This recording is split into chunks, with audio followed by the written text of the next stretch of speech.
my lovely students. Kita lanjut materi perkuliahan kita, yaitu tentang second person point of view. Pada second person point of view ini, kita sebagai pembaca ikut dalam cerita tersebut, atau bisa dikatakan kita adalah karakter dalam cerita tersebut. Di sini narator menjadikan pembaca ikut serta. Dia memberikan sudut pandang bagaimana jika kamu menjadi karakter dalam cerita ini.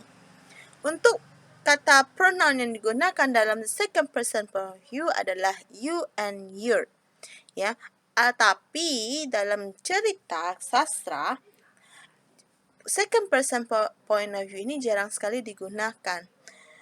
Yang sering digunakan the second person point of view ini biasanya itu dalam iklan atau dalam artikel motivasi. Bagaimana si narator memotivasi kamu supaya lebih baik lagi. Oke. Kita lihat dalam cerita contoh ini. Di sini si narator menceritakan bagaimana gelapnya kita sebagai pembaca berada dalam ruangan yang gelap itu. Tidak ada pencahayaan, udara dingin, dan kita cuma bisa menemukan diri kita gitu. Dan sedangkan kita tidak bisa dan teman-teman yang ada di dekat kita itu pergi.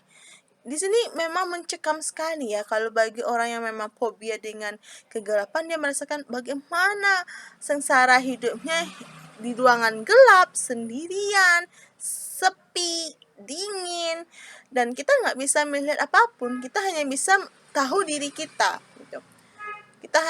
Kita sendirian. Di sana si narator mengarahkan kita, wah, bagaimana sih you hidup sendiri di kegelapan, dingin, tak ada siapa-siapa, tak ada yang menolong, you hanya bisa menolong diri you sendiri. Itulah yang narator lakukan. Dia mengikut kesertakan si pembaca sebagai karakter dalam ceritanya. Oke, kita masuk the third person point of view. Apa pula itu the third person point of view? Kalau the third person point of view, di sini kita pasti yang jelasnya adalah narator tidak sebagai karakter dalam cerita ini. Ya, narator tidak sebagai karakter dalam cerita ini, atau bisa dikatakan narator tidak ada dalam cerita ini. Tapi narator hanya menceritakan para characters yang ada dalam cerita tersebut. Ya, biasanya yang digunakan adalah kata he, she, him, her, they, them, their, dan bahkan nama si karakter tersebut. Contohnya, dalam cerita si maling kundang, karakter yang ada di sana itu adalah si maling kundang, ibunya, dan orang-orang lainnya. Di sini the narator itu bukan sebagai maling kundang atau ibunya, tapi si narator menceritakan bagaimana sih kehidupan si maling kundang dan ibunya. Oke? Di sini ada contohnya, yaitu dia menceritakan si Kanha.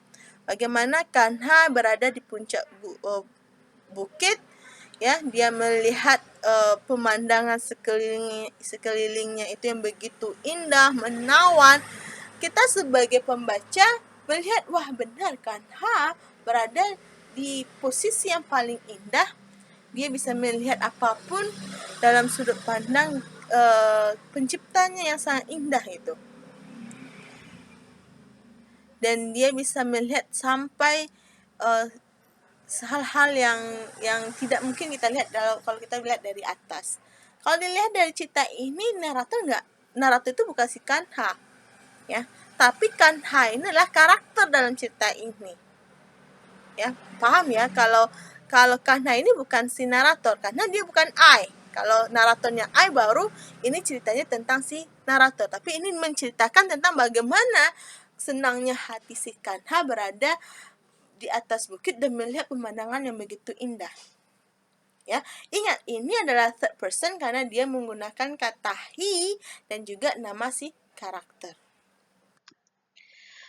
Okay, the third point of view ini ada 3 jenis atau 3 tipe, yaitu third person limited, third person omniscience, dan third person objective. Nanti kita bahas pada sesi berikutnya. Sekian dulu, terima kasih.